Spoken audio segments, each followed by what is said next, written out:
Bonjour à toutes et à tous, on se retrouve aujourd'hui en matinale pour vous parler d'actualité du jeu de société avec Pénélope. Bonjour Pénélope. Bonjour Martin, bonjour le chat, bonjour YouTube, j'espère que tout le monde va bien et la forme, ça va la forme? Alors la forme, on est en préparation des Sabliers d'Or, ça a lieu la semaine prochaine, donc la forme, non, on est épuisé, on travaille énormément, mais c'est de la bonne fatigue, c'est de la fatigue agréable parce qu'on prépare quelque chose d'assez fantastique qu'on va partager avec vous, on va découvrir des jeux, on va en discuter, on revient un petit peu, on fera une toute petite page dans notre section d'actualité. Ou alors on l'a fait maintenant, on évacue ça, c'est vrai, on est en train d'en parler. Quel est l'intérêt de revenir dessus plus tard? C'est vrai. Bah oui, on le fait très vite parce que c'est pas une actualité, ça nous concerne évidemment, mais vous pouvez participer au Sablier d'Or, vous avez la possibilité de jouer avec nous sur cette semaine, de vous inscrire, de choisir votre équipe, soit les Scorpions si vous êtes plutôt jeu initié à expert, soit les Chameaux si vous êtes plutôt jeux d'ambiance, jeux familiaux à jeux initiés. Vous voyez que les initiés, c'est un peu entre les deux. Vous allez pouvoir vous inscrire, recevoir chez vous les liens pour pouvoir voter pour les différents jeux. Ça va être super, ça va être un événement assez fort. Et j'ai vu passer hier justement des gens qui s'interrogeaient sur comment fonctionne cet événement, comment les jeux sont sélectionnés. Je vais répondre à ces questions-là en direct parce que c'est très intéressant. En réalité, c'est vrai que vous vous posez la question. C'est sur cet événement-là, ce sont des avant-premières. Nous allons présenter pas mal de jeux qui vont arriver en boutique dans les semaines, les mois qui viennent. C'est aussi une réflexion par rapport à la surproduction. Ça, j'insiste dessus parce que ça donne pas forcément cette impression-là quand on n'y réfléchit pas particulièrement. On a constaté l'origine de cet événement, c'est que très souvent, on n'a pas le temps d'attendre les jeux. On n'a pas le temps de. C'est pas comme le cinéma où tu as les bandes annonces, tu as une attente. Quand le film sort, c'est un événement. Puis après, il y a tout le parcours du film qui a lieu sur les différents écrans. Dans le jeu de société, ça va très vite. Des fois, les jeux sortent, 2 semaines après, il n'est plus en boutique et hop, ça a disparu. Nous, on s'est dit, il faut des temps longs sur les jeux qui nous intéressent le plus. Et là, on a composé un jury d'animateurs qui a choisi des jeux. On a eu du choix cette année, Pénélope. Ah oui, et puis on a souvent débattu. Mais moi, j'adore ce moment-là. Donc, c'est un vrai plaisir. Et puis, c'est aussi, c'est ce qu'on fait aussi tout au long de l'année avec les infoludiques. C'est dans cette logique de, on veut vous parler des jeux le plus tôt possible, et alors en amont pour que vous puissiez vous les approprier aussi d'une certaine façon, et pas, effectivement, moi ça m'arrive de temps en temps, il y a des sorties, on n'en a ni entendu parler, on n'en a pas entendu parler du tout, et donc on passe complètement à côté du jeu. Donc voilà, là on a fait une petite sélection de ce qui nous semblait les plus affriolant pour le reste de l'année. On passe aux actus ludiques. Eh ben oui, il va falloir qu'on s'y mette. Mais c'était une actu ludique. Oui, c'est notre actu ludique. Moi, je suis en pleine frustration parce que au chalet, c'est l'effervescence je sens depuis quelques jours, ça travaille autour des Sabliers d'Or et je suis coincée à Paris, mais j'arrive bientôt. Et rassure-toi, là, ça travaille, c'est pas le moment le plus agréable de la période. Tu y arriveras pour le moment le plus agréable. Là, ça travaille, mais la tête dans le guidon, c'est pas tout à fait le moment où on s'amuse. C'est juste après. Voici le programme des actus ludiques, toujours le même. On va vous parler des news, de Board Game Arena, les jeux qui arrivent sur la plateforme, le tour du monde ludique, les sorties jeux de société, ceux qui sont en boutique, les financements participatifs et les vidéos que nous avons diffusées sur notre chaîne. Et on va commencer par les news. Jingle news, je ne le mets jamais, je l'oublie à chaque fois. Parce que c'est le début. C'est le début d'émission, effectivement, c'est celui que j'ai tendance à oublier systématiquement. Première news, alors c'est une news, ce sont des news spéciales prix ludiques cette semaine. Il y a eu pas mal de prix ludiques qui ont été remis. C'est vrai que c'est un secteur, le secteur du jeu de société, où les prix ont beaucoup d'importance, contrairement à d'autres secteurs où il y en a il y a des moments dans l'année, là il y en a tout le temps dans l'année, des prix ludiques. Ouais. Et ils se multiplient et de nouveaux prix ludiques font leur apparition. Il y en a en France, il y en a autour de à l'étranger ou plus ou moins près de chez nous. Et là, oui, cette semaine, c'est très simple. Il y a les news, ça va consister à vous parler de trois prix ludiques qui ont eu lieu. Le premier est assez important. Il est surtout assez historique. C'est le prix du double 6 qui a lieu dans la ville durant le festival de Saint-Herblain, à côté de Nantes. Et c'est un prix qui est historique parce qu'il s'organise depuis 1991. C'est déjà un prix qui s'est installé et qui récompense en fait chaque année un seul jeu, qui est un jeu familial et qui doit remplir plusieurs critères, notamment la compréhension des règles, l'esthétique, le matériel du jeu, le plaisir de jeu. Et c'est vraiment très, très orienté famille et c'est, avec, un prix qui est décerné moitié par un jury. Il va y avoir une partie, un vote du jury Oui, et une grande partie qui est un vote du public et ça, c'est très important parce que c'est là que le prix se distingue particulièrement. Donc, c'est Sur les traces de Darwin qui a gagné cette année, et un jeu de Grégory Grard et Mathieu Verdier, illustré par David Sidbon et Maud Briand. Et bah, on les félicite fort. L'année dernière, c'était Acropolis de Jules Messot. Et donc voilà. des jeux qui sont aussi sélectionnés souvent, on voit la qualité du prix aussi, c'est l'importance en tout cas vis-à-vis du public, parce que ce sont à chaque fois des jeux qu'on retrouve pas loin de la sélection finale de l'As d'Or également. C'était le cas des Traces de Darwin, c'était le cas d'Acropolis qui avait même décroché l'As d'Or. Et effectivement, pour les auteurs, c'est important parce qu'il y a quelque chose d'humain aussi sur ce festival. Généralement, ils s'y déplacent, ils regardent ce qui se passe, leur présence compte aussi forcément aux yeux du public. Quand on les croise, ça joue un petit peu. C'est les Traces de Darwin qui a gagné cette année ce prix-là. C'est pas le seul prix de la période. Tu participais à un jury, Pénélope. Pardon, juste pour terminer, d'ailleurs, cette année, dans le jury, on pouvait voir le gagnant de l'année dernière. C'était Jules Messot qui avait gagné avec Acropolis. Il était dans le jury, oui, tu as raison. Il était dans le jury du double 6, ce qui prouve aussi que le festival a vraiment de l'importance. Les gens se déplacent pour ce festival. Voilà. Et oui, moi, j'ai faisais partie du jury du Caméléon d'Or. C'était la première édition. Alors là, au contraire, on n'est pas du tout dans un festival historique, mais on espère qu'il va le devenir. Alors, si, quand même, c'est le festival d'Épinal. Ah oui, le festival, lui, il est hyper historique. Ma langue a fourché. La récompense n'est pas encore historique puisqu'elle vient, c'est sa première édition et on espère que ça va le devenir, le Caméléon d'Or. Récompensé avait objectif de récompenser les plus belles illustrations sorties dans l'année, une façon de mettre en avant le travail des illustrateurs c'est quelque chose d'important, voilà. Donc on avait des catégories, alors c'était les catégories, il y avait catégorie enfant, famille, expert, un prix du public et une catégorie qui était assez originale, qui est le prix Espoir. En fait, un jeu a gagné une game jam durant le festival, c'est-à-dire il y avait une game jam organisée avec plein de prototypes, un jeu a gagné, et il y a eu parallèlement à cette game jam un concours d'illustration qui a été organisé autour de ce jeu. Donc on donnait le pitch a été donné et les illustrateurs qui concouraient ont eu une journée, 8 heures, une journée pour pouvoir réaliser une illustration. C'est peu de temps pour une illustration. Oui.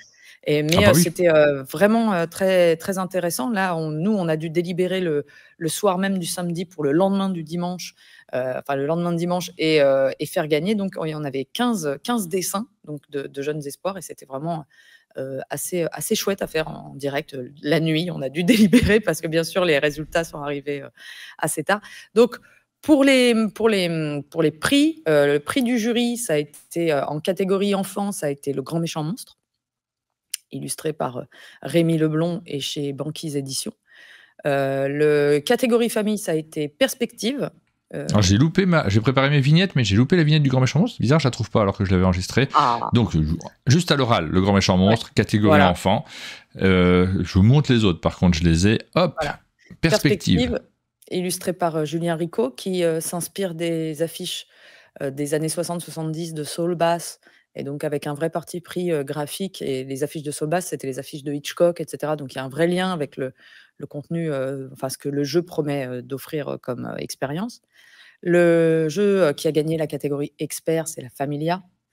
Alors, comme j'ai dit, j'ai remis ce prix durant le Caméléon d'Or et durant les As d'Or, donc j'ai vécu 2 fois la même scène. Mais ce n'est pas la même personne. Là, vous n'aviez pas Weberson Santiago qui était présent. Non, mais Weberson Santiago n'était pas présent. Super Meeple était présent, ils sont venus prendre le prix, mais Weberson Santiago, je pense, était informé, mais c'est lui qui a récompensé, bien sûr. Mais évidemment, et puis c'est vraiment, vraiment mérité. Pour moi, c'est la plus belle illustration de cette année, la Familia, effectivement. Je partage cette position, c'est vraiment, ça dénote complètement, et surtout, c'est une illustration qui raconte quelque chose. Quand on la regarde rapidement, on a l'impression de voir juste un aplat de couleurs jaune et vert, et puis après on voit un paysage, et puis après on voit une maison qui brûle, et après on voit 2 personnages qui s'en vont avec la batte de baseball, et donc cette couverture raconte vraiment une histoire, et l'histoire de ce qu'on va vivre dans le jeu également. Le prix du public, c'est important, c'est Destiny's Sourcebois, illustré par David Kovacic et édité par Lucky Duck Game, qui faisait partie des finalistes. Il était dans la sélection, mais là c'est le public qui a voté pour la sélection. Donc la sélection, c'est nous qui la faisions, et qui est avec un style fantasy très intéressant. Et enfin, le prix Espoir, donc c'est POC, Art of Pock, qui a illustré le jeu Space Trip, donc ce jeu qui a gagné la Game Jam. Et c'est quand même déjà un sacré boulot, hein, en 8 heures. Je ne sais pas si vous voyez, mais c'était très impressionnant de voir ce qui avait été produit très rapidement. Donc ça, voilà, c'est le Caméléon d'Or. Et ça s'est très bien passé. On était très, très heureux de participer à cet événement. On nous signale, et c'est vrai que quand on a parlé de Jules Messot, que Jules Messot est président de la SAGE. Il y a eu une réunion sur Cannes, je ne sais plus comment ça s'appelle, les mots m'échappent. Pardon ? Co-président. Co-président avec Olivier Mailly, effectivement. Donc on a changé de directoire sur la SAGE. Ce n'est plus Benoît Turpin qui s'en occupe. Ça tourne, et heureusement que ça tourne. C'est Olivier Mailly et Jules Messot. SAGE, évidemment, c'est la Société des auteurs de jeux. On enchaîne avec un troisième prix, c'est le Expert Game Award. Pardon. C'est toujours intéressant de regarder les prix. Alors celui-ci, je crois, il a lieu en Belgique, si je ne dis pas de bêtises. Des fois, je suis sûre de mon information, puis d'un coup, j'ai un doute. C'est ma nature qui est comme ça. Mais l'Expert Game Award, ils avaient 4 nommés, Apiari, Érudit, Nucleum et Voidfall. Et donc le résultat est sorti hier ou avant-hier, quelque chose comme ça. C'est Voidfall qui a gagné le Expert Game Award. C'est même un peu plus longtemps. Le temps passe vite juste du côté de chez moi. Et Voidfall qui était donc un énorme jeu expert qui était sorti donc en 2023 avec un 4X Eurogame très très costaud, assez passionnant. Moi je suis très contente de le voir remporter un prix, Voidfall. Voilà, donc le nouveau prix pour Voidfall. Ce sont des jeux, on les revoit un petit peu partout sur les sélections, les différentes sélections qui ont lieu, entre les Diamants d'Or par exemple, les experts, ça s'est lancé un peu en même temps je crois, les Expert Game Awards. J'ai regardé il n'y a pas très longtemps les dates de lancement de ces différents prix, c'est à peu près la même période, le moment où beaucoup de joueurs estiment qu'il faut remettre en avant les jeux experts, et les jurys comparent leurs sélections. Il y a un côté rigolo aussi dans les échanges autour de tous ces prix-là, c'est là qu'on voit les amateurs, les passionnés qui aiment bien discuter, analyser, dire notamment, j'ai vu passer des messages selon lesquels Apiari n'était pas suffisamment expert. Oh là là, ça n'a rien à faire dans ces sélections-là. Les gens se critiquent et analysent leur passion commune. C'est ça qui est intéressant également. C'est très important. Je crois que tu fais partie de cela. Hein. J'étais très étonnée de voir Apiari dans la sélection. mais alors c'est bien. C'est pas tellement pour un problème d'expert d'ailleurs, plutôt que pour une question de goût personnel du jeu, et que j'étais là genre ah ouais, Apiari. Bon bref. Non, ce qui est intéressant avec tous ces prix, c'est que aucun enfin, je veux dire, chaque prix va ressembler à son jury. Un jury, c'est fait d'individus différents, donc aucun prix ne sera le même que le prix d'à côté. Et en fait, ce qui est intéressant, c'est que tous ces prix vous donnent une idée des bons jeux experts qu'on peut jouer dans l'année. Et voilà, il faut faire un melting pot de tout ça, pas se dire il y en a un qui est au-dessus de tous les autres. Non, il y en a une bonne quinzaine qui sont très très bien chaque année. Ça va dépendre des goûts de chacun. Et on fait des prix pour mettre en avant tous les jeux. Et donc, le prix, ça sera celui qui fait aussi une unanimité à un moment auprès d'un certain groupe de personnes. C'est ça qui est passionnant dans l'activité de jury. On enchaîne avec notre rubrique sur Board Game Arena. On a fait le tour des news, les petites news qu'on a vues sur les réseaux. Board Game Arena, la plateforme de jeux de société en ligne sur laquelle vous pouvez jouer à des jeux de société avec des joueurs du monde entier. Jingle. Jingle. 2 jeux cette semaine qui arrivent sur Board Game Arena, 2 nouveaux jeux qui viennent compléter l'énorme liste de jeux auxquels vous pouvez jouer dans des genres très différents, et 2 genres qui correspondent très très bien aux jeux de société en ligne, je trouve. Le premier, c'est Gozu X, donc c'est un jeu de cartes à combo, et les jeux de cartes à combo, je trouve que ça marche toujours super bien sur les plateformes de jeux de société en ligne. Ça permet aussi de bien les apprendre parce qu'on y joue sur table, on est content d'avoir son petit paquet de cartes, d'y jouer avec un copain, mais des fois on se pose des questions. Les plateformes en ligne, ça permet de résoudre toutes les problématiques que l'on pourrait se poser, les combos, les interactions entre ces différentes cartes, et de connaître les jeux par cœur. Moi ça m'a beaucoup. Alors Gozu X, j'ai jamais joué, j'ai joué au Gozu d'avant, mais celui-ci j'ai pas eu l'occasion de le découvrir. Là j'aurai l'occasion enfin d'y jouer, de voir comment ça fonctionne. Mais j'ai beaucoup joué à Seasons par exemple, et c'est ce qui me permet de connaître le jeu absolument par cœur.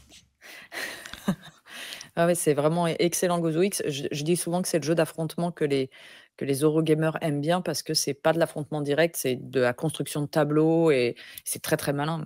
J'aime beaucoup, beaucoup, beaucoup. Et le deuxième jeu, qui correspond bien aussi à un jeu en ligne, c'est Oxono. puisqu'il s'agit d'un jeu abstrait dans cette gamme Cosmoludo de jeux abstraits très élégants, très chics. C'est signé Jérémy Partinico. Vous pouvez le découvrir aussi sur Board Game Arena. C'est un peu inspiré, vous le voyez au début du titre, c'est un peu inspiré de ce qu'on appelle en France le Morpion ou le Tic-Tac-Toe, c'est l'autre nom. Ou en Belgique, le Oxo, apparemment on dit souvent ça. Ah, ce qui, c'est l'une des inspirations de base, mais évidemment le jeu est beaucoup plus riche et beaucoup plus intéressant qu'un simple Morpion. Vous avez l'occasion également d'appréhender les règles et de voir si vous avez envie de découvrir ce jeu. Ensuite, l'acheter éventuellement et l'avoir sur vos tables de jeu. Parce que c'est le genre de jeu qu'on aime bien avoir en physique aussi. Hein, les jeux abstraits, il y a un plaisir matériel qui est important également. Oui, je confirme pour Oxo en Belgique, nous dit Bob Danu, merci. C'est bien plus complexe que le Morpion, je vous rassure. Ah oui, non, c'est vraiment... une variation sur le même thème.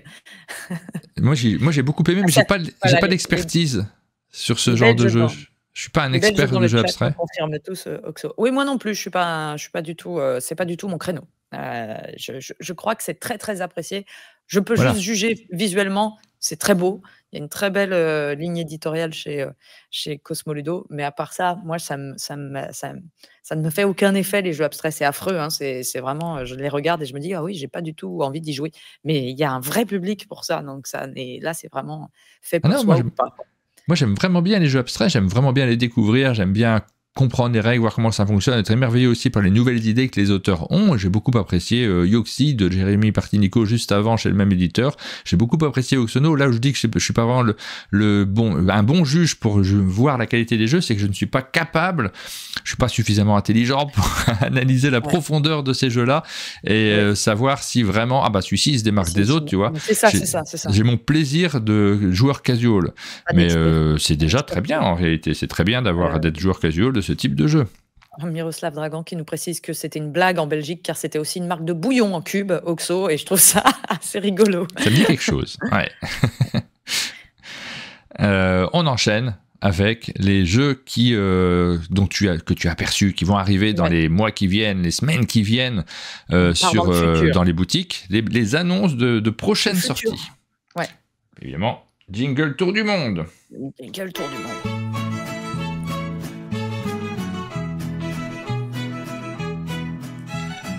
Alors, on commence par quel jeu? On va commencer par la France, comme d'habitude. Petit parcours en France. On va faire un petit parcours en France. On commence par là. On commence par Château Combo, qui vient d'être annoncé. Alors, comme d'habitude, pas sur la page de Ketchup eux-mêmes, mais je l'ai trouvé ailleurs, cette information, et notamment sur Board Game Geek. Château Combo vient d'être annoncé par Ketchup Game. Ça sera un jeu de Grégory Grard et Mathieu Roussel. Et illustré par Stéphane Escapa. Alors c'est très rigolo parce que dans la description de Board Game Geek justement c'est écrit par l'éditeur de Faraway, et donc Faraway devient une référence pour savoir un gage de qualité. Voilà, un gage de qualité. Donc c'était assez rigolo de lire ça. Alors on a très peu d'informations pour l'instant sur ce jeu, hein. C'est en gros on va dépenser des pièces pour pouvoir acheter des cartes dans un marché commun avec 2 lignes de marché, voilà, et on va créer une grille de 3 par 3 avec ces cartes devant soi, et à chaque fois qu'on va poser des cartes, les cartes vont interagir entre elles, et il va y avoir des effets instantanés à atteindre et des bonus, etc. Donc voilà, ça a l'air d'être très simple. On est sur du jeu de 10-25 minutes à partir de 10 ans, avec très très accessible. J'aime beaucoup l'esthétique de la boîte. Oui, mais il est bon ce Stéphane Escapa. Ah ouais, il est bon. Et les cartes sont très très sympas. Ouais. Voilà. Donc ça, aucune idée de la date par contre, hein, parce qu'elle n'est encore diffusée nulle part, mais il faut vous dire c'est au moins pas avant la fin de l'année, je pense, et peut-être début de l'année prochaine parfois, mais sûrement la fin de l'année. Mais pas de date. Alors on nous dit septembre, je crois, dit des beaux jeux dans le chat. Alors il y a des gens qui trouvent des infos incroyables. Alors, on avait eu un mail en début d'année, alors j'ai pas été le rechercher et je peux pas les regarder là parce que sinon je nous enlève de l'écran. C'est sur le navigateur sur lequel on diffuse, on est en chat, en visio pardon. Donc je peux pas regarder, mais Ketchup, je crois qu'ils avaient annoncé toute leur line-up de l'année en début d'année. Ah bah voilà, je peux pas être partout, ok. J'essaye, mais j'y arrive pas. Donc ensuite, le jeu suivant, c'est Onyx. Alors là, on annonce encore, on finit encore de parler de jeux auxquels on a joué à Cannes. J'ai même vu que vous aviez reçu Ils sont là, ils sont actuellement au chalet, ils sont en train de dormir, je pense, là. à cette heure-ci, parce que c'est encore trop tôt pour se lever. Et on a toute l'équipe de Blue Cocker qui est présente au chalet. On a tourné la vidéo d'Onyx hier. Voilà, donc c'est vraiment, on est dans le frais de frais et c'était un jeu où j'ai pu y jouer moi à Cannes, donc il y a encore quelques jeux comme ça qu'on peut dévoiler. C'est un jeu de Florian Siriex et Benoît Turpin, illustré par Henri Kermarek, qu'on connaît aussi en tant qu'auteur, si je dis pas de bêtises. Oui, il est auteur de jeux et graphiste et illustrateur, il touche à tout. Voilà, qui donc est édité par Blue Cocker Game. Dans ce jeu, en fait, c'est un petit jeu de collection assez malin. Vous allez prendre des cartes au centre de la table dans un marché. Vous allez récupérer toutes les cartes d'un même type. Quand vous allez les ajouter à votre collection, elles vont avoir un effet. D'un même type, adjacent les unes aux autres, en fait. Donc, il y a un effet d'adjacence qui rentre en compte et du coup, forcément, ça va vous pousser à faire des choix en fonction du joueur qui joue juste après vous. Il y a des interactions directes avec les autres joueurs et tu as raison, il y a 4 effets qui vont correspondre aux 4 formes et couleurs. Ça va permettre éventuellement de voler des cartes à son adversaire, etc. Donc, ça va créer beaucoup d'interactions. Et quand une des collections est complète devant nous, c'est-à-dire une carte de chaque couleur, et ben hop, on la valide, ça fait des points. Et donc, c'est très dur parce que des fois, on a presque réussi nos collections et on se fait piquer nos cartes et nos cartes sont échangées, etc. Donc, c'est ce genre de jeu avec vraiment beaucoup, assez un petit peu agressif quand même, hein, directement. Donc, voilà. J'avais bien aimé ma partie, moi, de Onyx. J'avais trouvé ça malin. Donc, Onyx qui est annoncé. Alors, peut-être toi, tu as la date, du coup. Oui, c'est pour alors en avant-première au Festival de Toulouse. Qui sera le festival du printemps, donc c'est début mai en avant-première, puis donc j'imagine en boutique pas très longtemps après. Et bien, voilà pour Onyx, que vous avez peut-être vu passer sur les festivals sous le nom de Voxy à l'époque. Le nom a changé pour pas marcher sur les plates-bandes de Yoxi chez Cosmo Ludo. Ok. Oui, c'est vrai qu'au niveau des noms, on aurait pu un peu confondre. Alors, le jeu suivant, c'est Popcom c'est chez Ludonote. Exactement. Ludonote, même on dit. Celui-ci, on l'a reçu Ludonote. Alors souvent, sur tous les jeux qu'on vous présente là, on a eu l'occasion de recevoir les auteurs, les éditeurs lors de nos lives sur Cannes. Donc vous avez des émissions de 30 minutes à chaque fois sur ces différents jeux. Vous allez avoir plein d'informations si vous voulez en trouver davantage. Évidemment, on revient dessus parce que c'est le moment où les éditeurs commencent à en parler. On est très succinct dans ces formats d'actu ludique. Vous retrouverez plus d'informations dans nos autres formats. Pour faire un tour complet. Donc, c'est un jeu de Alexandre Droit et Yves Hirschfeld, illustré par Simon Caruso. Hirschfeld, pardon. C'est pour 3 à 14 joueurs à partir de 13 ans, des parties de 20 minutes. On a compris avec le 3 à 14 joueurs qu'on était quand même, et avec la couverture aussi, qu'on était quand même plutôt sur un jeu d'ambiance, ce qu'on appelle un party game. Et ça sort cette année. Et là, en fait, le principe, j'aime beaucoup le pitch, hein, personnellement. En gros, on va avoir le joueur actif va être le DA, le directeur artistique de chaque tour de jeu. Il va donner agence de pub en fait. Hein, c'est pour ça que vous voyez Popcom sur la boîte. Il va donner un brief avec, par exemple, un acronyme. Par exemple, je ne sais pas moi, nul, il donne dans l'exemple N.U.L. Et donc, est-ce un produit, une association, un parti politique? C'est à vous de voir et vous allez devoir créer, en gros, trouver les lettres, ce qui correspond à l'acronyme et puis créer toute un peu la campagne qui est autour, la phrase d'accroche, etc.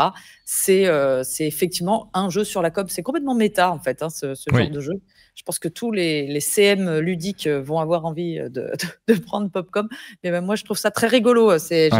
J'ai vraiment envie de jouer à ça. C'est un peu clivant parce que forcément, tout le monde n'a pas forcément envie de faire un peu d'impro et d'écriture. Moi, j'adore les jeux d'écriture de manière générale. Je m'éclate sur ce type de jeu. Parfois, je suis frustré sur les scorings. Alors là, je me souviens plus du scoring de Popcom, donc aucun commentaire là-dessus. Mais dans cette catégorie, le scoring où il faut voter pour celui qui a fait le meilleur truc, je me dis toujours, bon, c'est pas la phase que je préfère. Est-ce qu'on pourrait pas la zapper? C'est le côté création que j'aime bien. Non, ce qui est rigolo, c'est qu'en fait, le vote est pas. Enfin, le DA va choisir son brief favori. Et donc, à la fin, quand tout le monde aura été DA 2 fois, on regardera qui a été le plus choisi par les autres DA. Ce qui est... Alors, évidemment, hein, on peut biaiser complètement ce truc-là. Mais c'est plus intéressant, je trouve, que le vote collectif avec je pointe du doigt dans une direction et qui marche pas très bien pour moi. Mais voilà.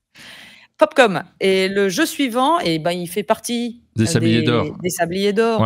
Et je sais qu'on a quand même abordé pas mal des jeux qui seront au Sablier d'Or. Oui, Celui-là, oui, oui.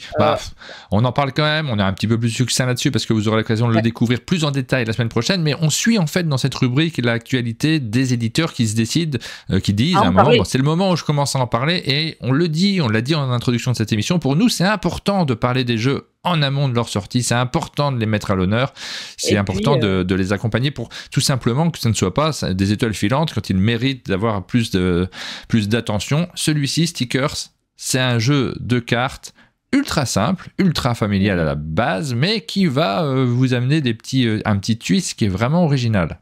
Ouais, c'est un jeu de Béat G. Renard, G. Renard, illustré par Olivier Derueto. Donc c'est un jeu avec déjà un visuel qui est très très rigolo, hein, avec des petits cochons, tout ça. Et en fait, c'est un jeu qui se base sur de la collection de cartes. Il faut collectionner le plus de cartes de chaque type de famille. Il va y avoir un peu dans un esprit de collection de cartes comme font les gens, un peu comme du Pokémon, etc. Il faut avoir les cartes rares, des familles rares, etc.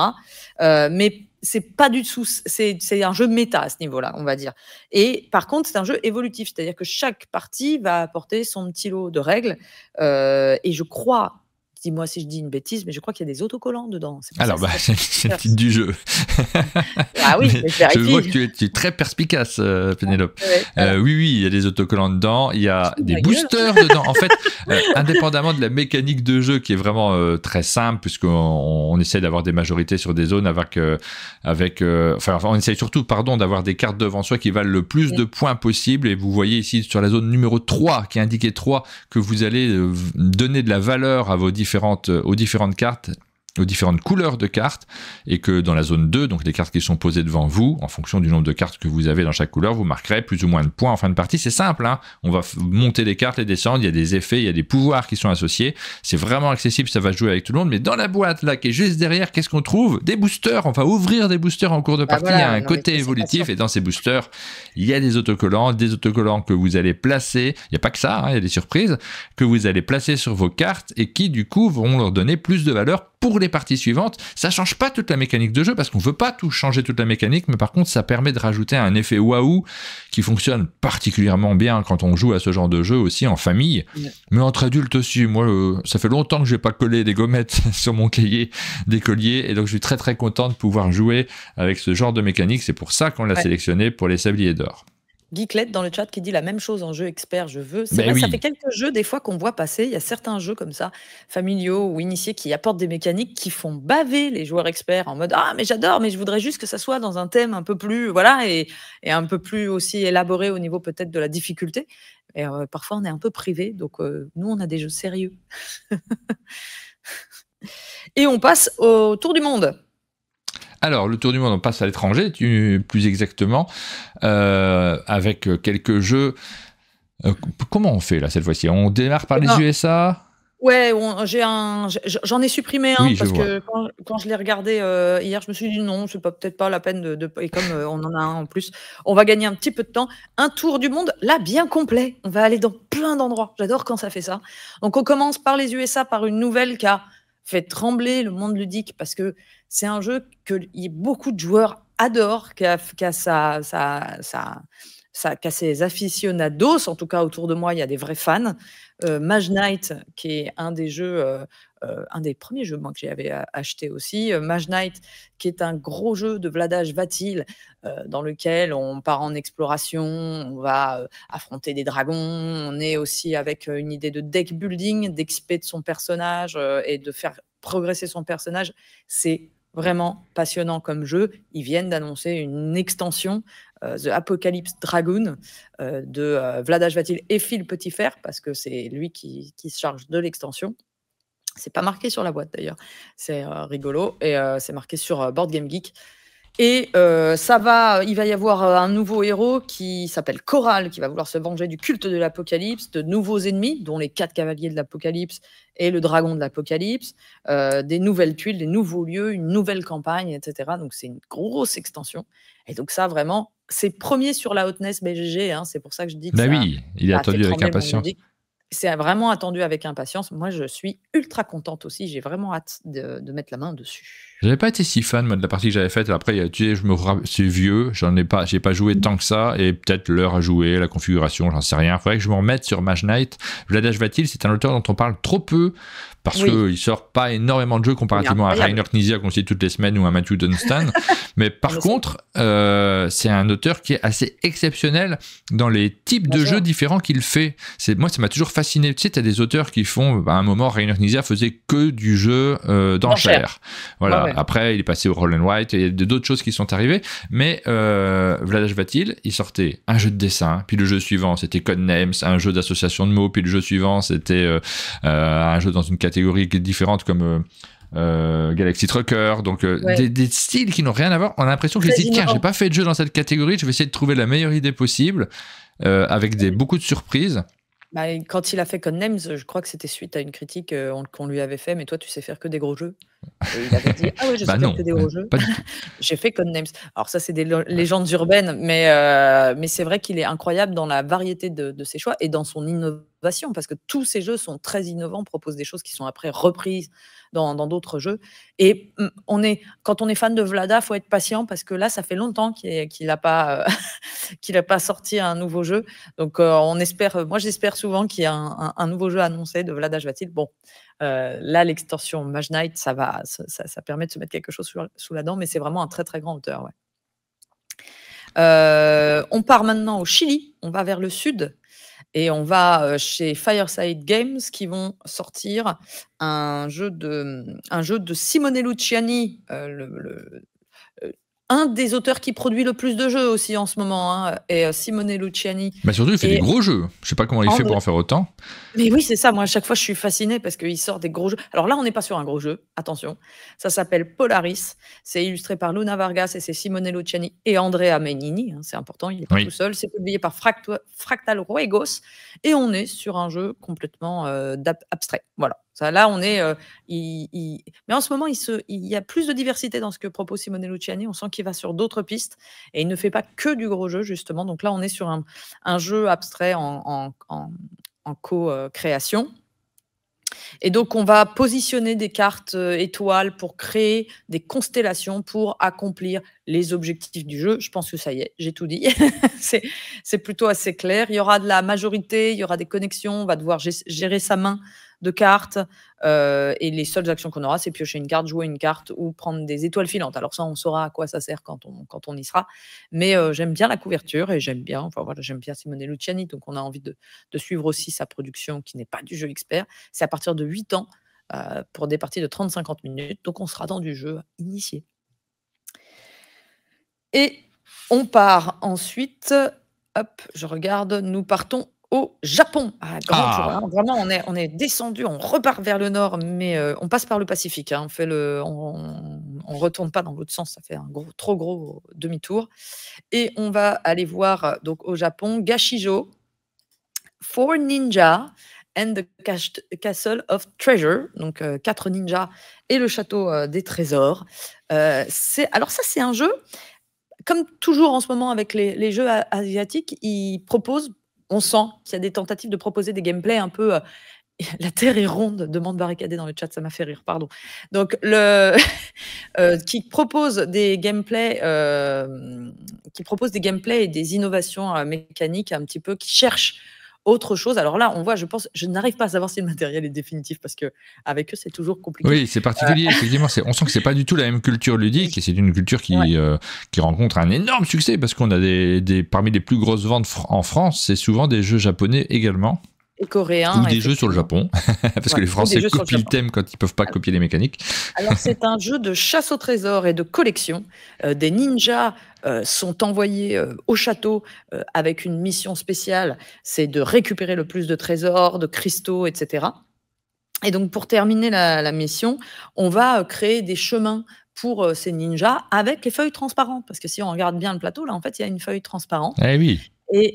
Et je n'ai aucune idée de comment ça fonctionne. Là, je vous dis le brief, mais tout de suite, moi, forcément, je me dis, idée nouvelle, qu'est-ce que c'est que ces bandes sur les côtés avec des petits traits À quoi ça correspond? On dirait que les petits traits correspondent justement aux murs qu'on voit sur les feuilles transparentes. Comment ça marche?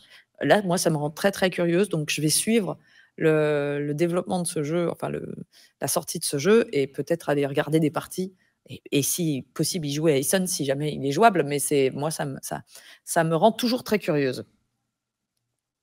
Donc voilà, ça c'était Gashijo et c'est un jeu, je dis quand même les noms, de Martin alors pas des... Ah oui, alors il n'est pas du tout, effectivement, Mathieu Lemnou qui nous signale, c'est Martin Nedergaard, je ne sais pas comment le prononcer, Anderson, que j'ai eu l'occasion de croiser. C'est un monsieur qui se promène avec des valises, avec 80 jeux à l'intérieur qu'il présente à tout le monde. Donc effectivement, ça ne doit pas être très japonais, puisque lui, il doit être hollandais de mémoire, si je ne me trompe pas. Alors oui, par contre, c'est vraiment alors j'ai perdu ma page, mais c'est vraiment édité au Japon, si je ne dis pas de bêtises. Hein. C'est édité, j'ai dit, à Banana Moon Studio à Sapporo. On est bon. Et en général, il y a quand même une direction. Juste, je pense qu'effectivement, ça n'est pas. Les studios japonais vont signer des choses qui sont un peu comme ça, on va dire, avec des innovations de mécanique. Ils ont pas peur en ce moment d'aller sur ces terrains-là. Mais effectivement, le designer, c'est Martin Nedergaard Anderson et c'est l'auteur de Bandido. Notamment de pas mal d'autres jeux, il en a fait énormément, parfois des jeux qui tiennent dans un pitch, parfois, bah oui, il en propose beaucoup, donc c'est le genre d'auteur qui a toujours plein d'idées dans sa valise. Et voilà. Donc alors, effectivement, merci de nous corriger. Ah, Mathieu nous dit, je me souviens plus s'il est norvégien ou suédois. D'accord, moi je le voyais hollandais, j'avais enregistré ça, mais peut-être pas, effectivement. On l'avait rencontré, enfin moi je l'avais rencontré avec Mathieu l'a rencontré indépendamment de moi sans doute beaucoup plus souvent, mais je l'avais croisé avec Mathieu, on s'était retrouvé à un moment avec toute sa valise de jeux, ça m'avait vraiment impressionné cette rencontre. Le jeu suivant est là on part, on est vraiment dans de la petite news parce que très peu de choses sont sorties, justement on revient en Europe par l'autre côté, donc on arrive en Suède. Et le jeu suivant est un jeu de John Manker, ça sort chez Ion Games Design. Ion Games Design, qui avait déjà sorti The Witcher, Old World, PAX Renaissance. En ce moment, ils font pas mal Station Fall, High Frontier Fall, etc. Donc des jeux plutôt experts et assez... Voilà. Là, on est dans un jeu initié. C'est surtout la couverture qui m'a interpellé. Tu t'es dit, tiens, ce Dino Dynasty, moi, je veux le garder dans un coin de ma tête. Il y a des dinosaures déjà. Exactement, t'as tout compris. Non, mais parce qu'en plus, au niveau du pitch, on est quand même très léger pour savoir ce qu'il y a dans la boîte. On sait qu'on va incarner chacun une espèce de dinosaure et qu'on va être c'est un jeu compétitif dans lequel chaque espèce va essayer de survivre. Et on est dans vraiment l'idée d'affrontement et ça va être des critères de survie. On va évaluer les critères de survie. En gros, il faut survivre le mieux que les autres. Il va y avoir de l'exploration. On va créer en fait un terrain. Alors pour l'instant, je ne sais pas encore si c'est des tuiles, des cartes, etc. Mais on va piocher à première vue quand même des tuiles qui vont permettre de créer un terrain et des biomes. Et on va partir à la découverte de ce monde préhistorique. Donc il y a de la construction de territoire. Et dans ce terrain, il va falloir survivre en tant que, je ne sais pas moi, que Tyrannosaurus Rex, par exemple, ou Diplodocus. Mais moi, j'aime bien les dinosaures. Donc voilà, hein, j'ai des plaisirs simples. C'est un jeu de John Manker que je ne suis pas sûre de connaître, je vérifie. Eh bien si, il a fait quand même, c'est lui qui a fait Pax Viking et Crusader Kings. Mais ce sont des jeux auxquels je n'ai pas joué, mais c'est pas son galop d'essai. Et voilà, donc ça, à mon avis aussi, on va en réentendre parler quand il y aura un peu plus d'infos dessus.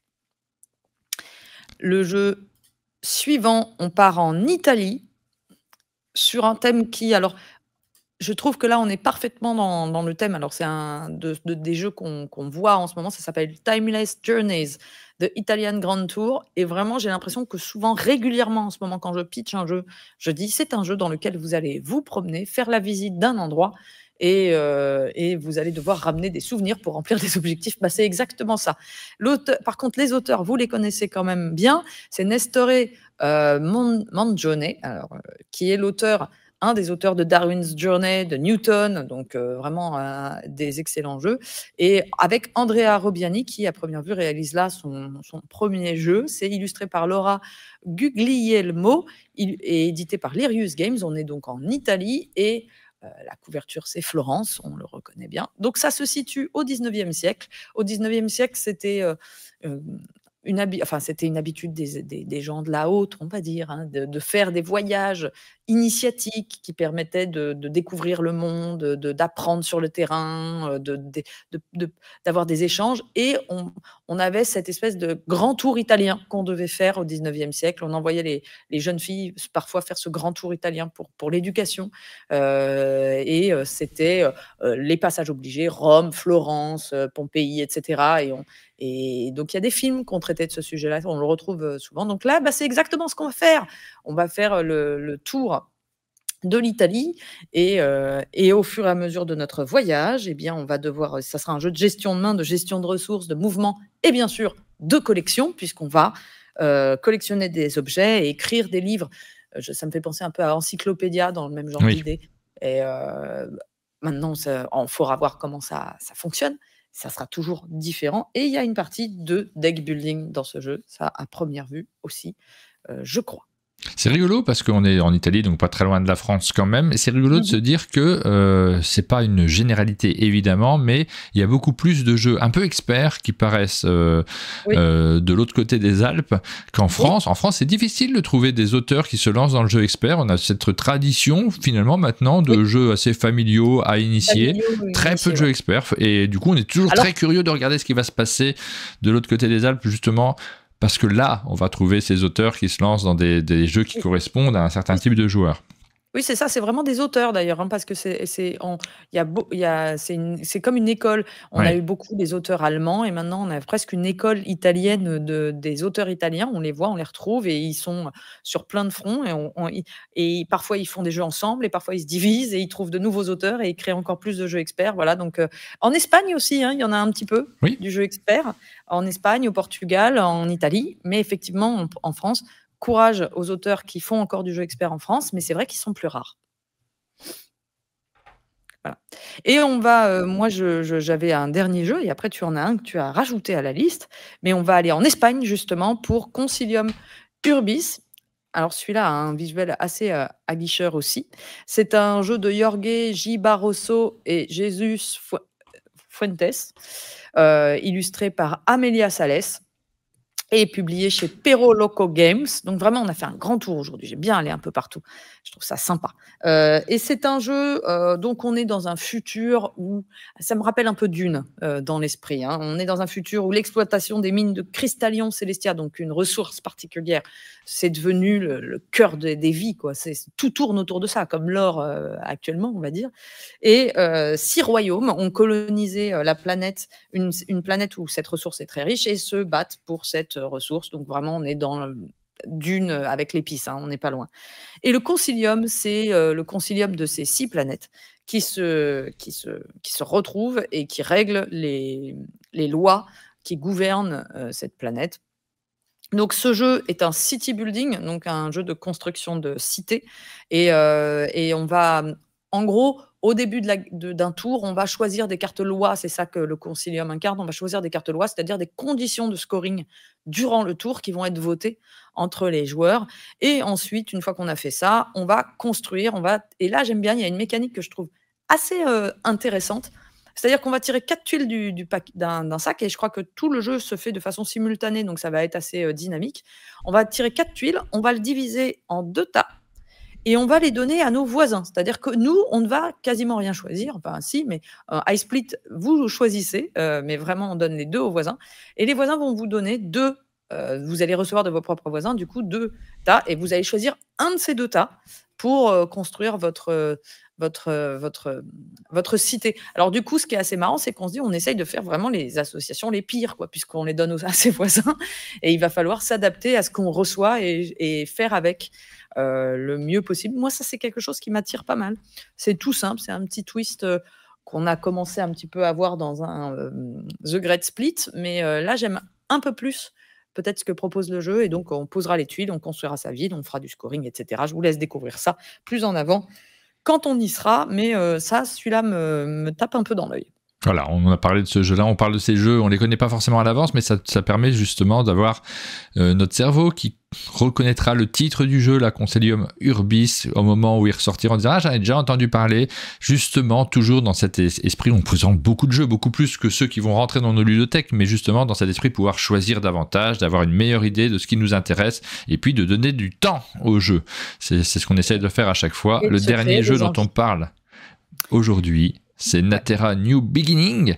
C'est un jeu, je l'ai vu passer sur les réseaux sociaux, tu m'as dit qu'on en avait déjà parlé, je m'en souviens plus, tu vois. Ouais, je l'avais abordé exactement dans cette catégorie. Par contre, nous n'avions pas beaucoup d'infos, on avait juste la couverture et ça nous avait déjà fait envie parce qu'il y a des animaux.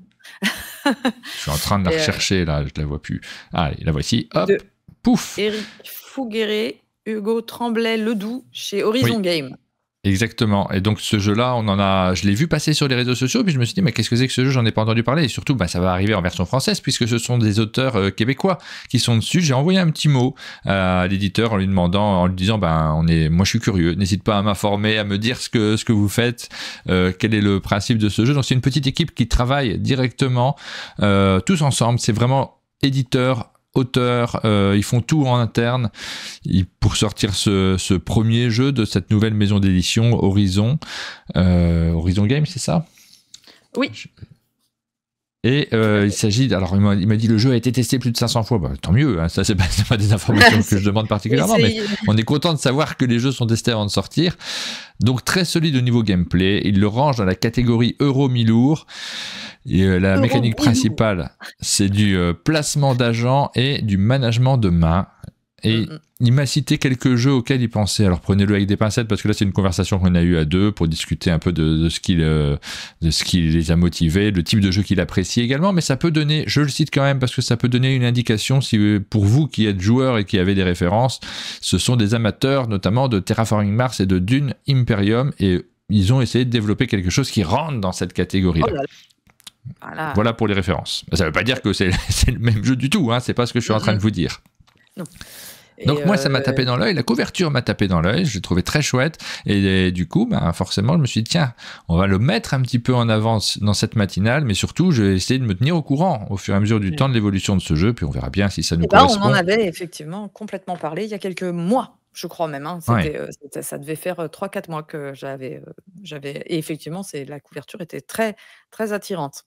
Et là, on est dans la dernière ligne droite, donc on est dans le moment où ils vont lancer un financement participatif autour de ce jeu. C'est le dernier qu'on vous présente un petit peu en amont de sa sortie. Et c'est le moment de passer au jeu. On vous a parlé de ceux qui vont arriver à un horizon plus ou moins lointain. On va vous parler de ceux qui sont arrivés, enfin plus exactement qui arrivent dans les boutiques à partir de demain.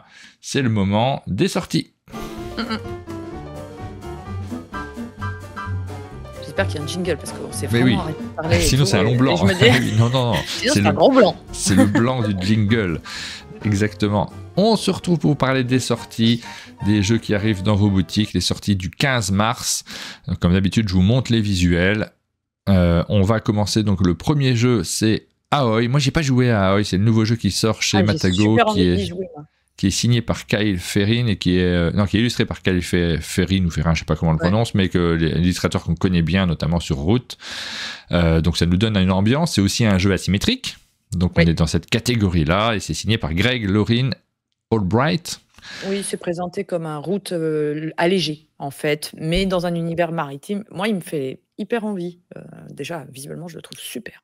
J'en ai lu du bien, c'est Univers Board Game qui en a parlé là, il n'y a pas très très longtemps, qu'il a beaucoup apprécié visiblement, donc du coup ça nous donne envie, on a envie de découvrir comment ça fonctionne, et puis on vous en reparlera peut-être à l'occasion dans nos formats de retour sur les parties. C'est le premier jeu qui sort cette semaine, le suivant Courtisan, qui arrive en boutique, le jeu de Romaric Gallonnier et Anthony Perron, dans lequel on va faire des collections de cartes. On va les placer soit devant soi, soit au centre du plateau pour contribuer à leur scoring en fin de partie, soit devant un autre joueur. En général, c'est les plus mauvaises cartes qu'on donne aux autres joueurs, naturellement. Et vous voyez les interactions que ça crée autour de la table. C'est un jeu de Catch-Up Games, l'éditeur, qui soigne toujours beaucoup les présentations. Et graphiquement, c'est très très joli. C'est signé Noémie Chevalier, le graphisme. Oui. Moi, j'y ai joué, j'ai trouvé ça très bien. avec un twist très épuré. Enfin, tout le gameplay est super épuré. C'est très agressif, hein. On va vraiment se faire du ah et tiens, c'est pour toi ça. C'est pas gentil du tout. Et ça peut provoquer des parties. Moi, j'ai eu une partie qui était assez hilarante avec des gens que je connaissais pas à Cannes, où vraiment on se faisait pas du tout de cadeaux et c'était vraiment très chouette. Ensuite, Débat nul. C'est publié par La Bonne Vague et c'est un jeu dans lequel vous avez des thèmes et puis vous allez débattre et il y a un joueur qui va désigner celui qui a le mieux débattu sur les thèmes donnés. On est dans cette catégorie de jeux d'ambiance pour adultes. Epic Seven Tu ne donnes pas Arise. les pourcentages d'attente à chaque fois. Ah, c'est vrai, j'ai complètement oublié ça. Je suis stupide, je les ai même pas notés en fait, mais je fais ça chaque semaine et je les ai oubliés. Ah bah c'est pas grave, alors c'est comme ça. C'est une semaine où il n'y aura pas des pourcentages d'attente, c'est débile, je vous ai fait voter et tout. Je pourrais les trouver, mais il faudrait que j'aille chercher mon téléphone, je sais plus où je l'ai placé. Je suis très concentré sur l'organisation des Sabliers d'Or, mais merci de m'y faire penser, je suis vraiment confus. Ah bah non, j'aurais... Enfin, c'était... Du coup, je te mets dans l'embarras. Alors, au contraire, j'aurais pas dû... je me disais peut-être il oublie et il les a juste devant lui. Oui, mais j'ai vraiment clairement oublié. Bah écoute, je les mettrai en incrustation. Vous irez regarder sur la rediffusion sur YouTube. Je me rajoute un petit travail supplémentaire. Je vous mettrai le pourcentage d'attente en incrustation. Là, je ne veux pas aller chercher mon téléphone à ce moment-là de l'émission. C'est pas grave. C'est pas grave ici. Mais merci à ceux qui participent, en tout cas, qui font leur vote. On les indiquera sur la rediffusion YouTube. Vous repassez cette séquence si vous voulez les connaître, les résultats de chaque jeu. Donc Epic Seven Arise, un jeu qui, on est dans la catégorie des Final Fantasy. C'est Légion Distribution qui propose ce jeu-là. Je ne pourrais pas vous en raconter beaucoup plus, à part le type d'univers dont il s'agit. Kintsugi. Kintsugi, c'est le jeu qu'on a annoncé plein de fois déjà, mais qui y arrive maintenant. J'ai l'impression que ça fait 600 fois qu'on en parle. Mais oui, mais ça y est, maintenant il est en boutique, il va arriver. C'est le jeu dans lequel on va reconstituer des céramiques qui ont été brisées et on va les reconstituer avec cet art du Kintsugi qui consiste à recoller les morceaux de manière très artistique. Et c'est vraiment dans la mécanique de jeu parce que vos cartes que vous allez récupérer pour faire vos collections, vous pourrez les retourner pour leur donner plus de valeur. C'est signé Patrick Roland. Elles vont être cassées dans un premier temps en fait. Elles vont rapporter des points, mais vous les cassez, elles n'en rapportent plus. Mais si vous les réparez, elles en rapportent plus. Donc c'est une mécanique qui suit vraiment le thème. Voilà, c'est Paladis Game qui le propose en version française parce que c'est une localisation. Ensuite, Chronologique, le jeu de Johan Levé et Fabien Gridel. En plus, on a fait des gros scores dans les pourcentages sur tous les jeux. Je suis dernière fois que j'oublie ça, hein, vraiment. Des très gros scores. Et je sais que Chronologique, il est assez haut dans vos attentions d'achat. C'est un jeu qui vous a tapé dans l'œil, signé par Johan Levé avec un H. Qu'est-ce que ce H s'est glissé sur ma fiche de... Il m'a pas fait de réflexion, Johan. Il aurait dû me le dire. Il n'y a pas de H dans Johan. Et Fabien Gridel. J'ai dû, très probablement que j'ai fait un copier-coller sur un site, je vais rejeter la faute, c'est toujours très élégant de rejeter la faute sur quelqu'un d'autre. Moi, jamais j'aurais fait cette faute, évidemment. Non.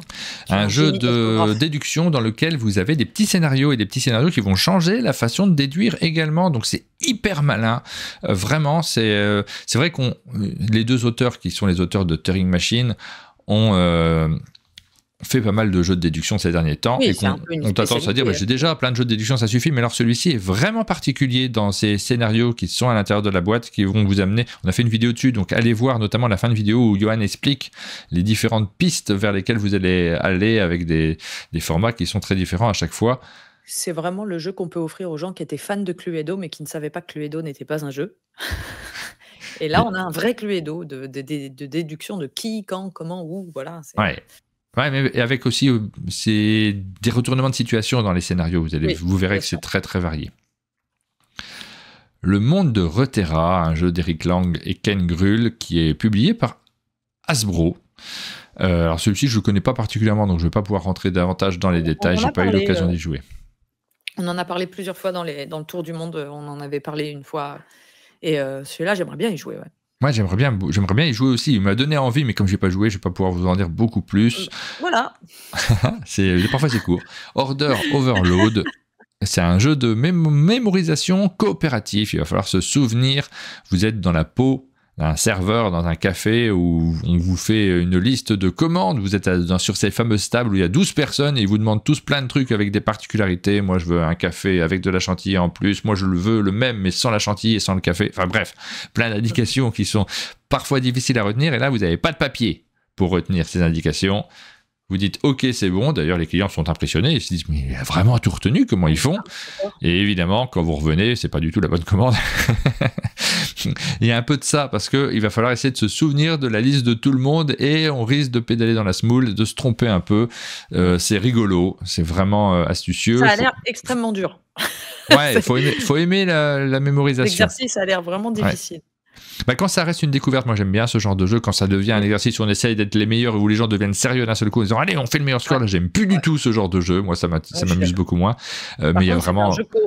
Voilà, pour ceux qui ont peur, c'est un jeu coopératif, hein, c'est pas du tout compétitif, donc il n'y aura pas de moi, ma mémoire est meilleure que la tienne. Ah, mais tu sais, les gens qui font de la coopération, des fois, ils sont compétitifs, hein, ils veulent battre le meilleur score possible. Moi, je l'ai souvent vu sur des The Mind, sur ce type de jeu, où ça devient ultra sérieux. C'est pour ça que je dis que moi, je suis pas client de ce type de jeu dès qu'on essaye de faire des gros scores. Je suis assez client du côté découverte, mais par contre, les amateurs de ce genre de jeu, allez-y, parce que vraiment, les échos que j'en ai sont...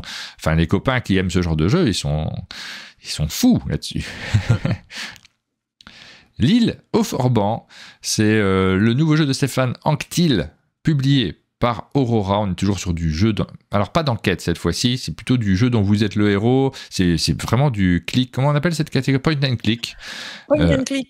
À l'ancienne. C'est complètement voulu comme ça. C'est plus du jeu d'enquête. Là, on va vraiment aller d'un endroit à l'autre et vraiment comme un point and click, résoudre les problèmes et qu'on va rencontrer grâce à une petite mécanique originale trouvée.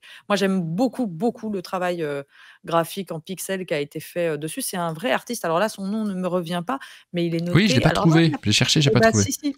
Je vais te le retrouver si je vais assez vite, mais on peut avancer, puis je dirai son nom, mais c'est un artiste, c'est fabuleux ce qu'il fait, on peut le trouver sur Instagram. Ah, sur Instagram, parce que moi j'ai regardé sur BGG et tout ça, j'ai pas retrouvé le nom de l'artiste, du coup, au bout d'un moment, j'ai laissé tomber. Non, c'est un... Je vais pas trouver là tout de suite. Mais c'est chouette, voilà. Voilà. C'est très, très bon. Et puis en général, les jeux de Stéphane Anctil sont bons, donc j'ai pas encore joué, on a la boîte, on l'a récupérée, on n'a pas eu le temps de s'y mettre, mais je vais y jouer sans faute. Redwood, qui paraît cette semaine, le jeu dans lequel vous avez des gabarits, vous allez essayer de prendre en photo des animaux en utilisant vos gabarits avant de les poser. Faut savoir si c'est le bon, donc vous prenez des risques et en les posant, vous vérifiez si vous avez fait les bons choix. Il y a cet aspect de manipulation, cette originalité qu'on retrouve régulièrement à la fois dans les jeux de Christophe Rimbaud et dans ceux qui sont publiés par Sit Down, qui sont toujours très sensibles à proposer des gameplays qu'on n'a pas l'habitude de voir ailleurs, avec une illustration magnifique des Duvals. C'est Redwood, ça arrive en boutique cette semaine, c'était proposé en financement participatif, donc on en a parlé une série de fois déjà. Oui. Spark Riders 3000 qui arrive, un jeu publié par Arcade Studio. On m'a dit que tu étais dans cette boîte, Pénélope? Oui, sous deux formes, visuelles, et c'est assez rigolo parce qu'ils ont choisi la miniature avec ma caricature, enfin c'est pas une caricature, mais c'est mon portrait entre guillemets de Pénélope, parce qu'il y a un personnage qui s'appelle Pénélope dans le jeu, sur la tranche du jeu. Donc déjà, je suis sur la tranche du jeu en dessin. Waouh, une tranche de Pénélope. Voilà, et en plus, je suis dans l'application avec cette image et je suis un personnage, c'est-à-dire que j'ai enregistré des voix chez moi avec mon micro pour doubler un personnage. Et j'ai même reçu des petits messages pour dire que je l'avais plutôt bien fait. Donc j'étais contente. Donc, dites-moi ce que vous en pensez. C'est un exercice que j'adore faire. Moi, j'ai trouvé ça très très rigolo. Je me suis dit, est-ce que ça va pas faire trop bizarre? Parce que quand on n'est pas acteur, c'est assez difficile à faire, assez intimidant. Mais voilà. Donc ça m'a fait.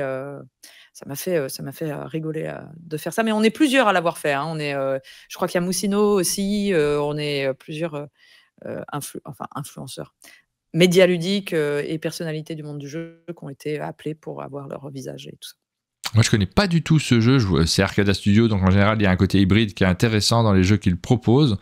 C'était le cas d'Irune auparavant. Tu as eu l'occasion d'y jouer, toi, ou pas encore? Oui, moi j'ai quand même eu l'occasion. Ah oui, j'aurais pas dit oui avant avant d'y jouer. C'est parce que j'y avais joué que j'avais trouvé ça sympa. C'est un jeu coopératif dans lequel on va devoir réaliser des livraisons avec un vaisseau qui vont d'un point A à un point B. Et il va nous arriver plein de péripéties. Le vaisseau, il va y avoir d'autres vaisseaux qui vont essayer de des pirates qui vont essayer de nous détruire en chemin. Et en fait, c'est un peu on a une petite sensation de temps réel. L'application joue l'IA du vaisseau spatial qui nous parle et ça fonctionne beaucoup mieux que dans Hyrule parce que la voix robotique dans un jeu d'espace, ça marche mieux que la voix robotique de Hyrule. Et on va lui parler pour lui donner des consignes. Oui, genre, on parle à l'application. Voilà, réparer réacteur B, machin, etc. Donc ça va être comme ça et il va dire ah ok terminé et on va gérer on va essayer de réparer les parties du vaisseau, de tirer sur les ennemis, etc., etc. Donc c'est vraiment très chouette, c'est familial, on n'est pas du tout, enfin c'est familial, c'est initié. Eh ben, j'ai hâte de le découvrir.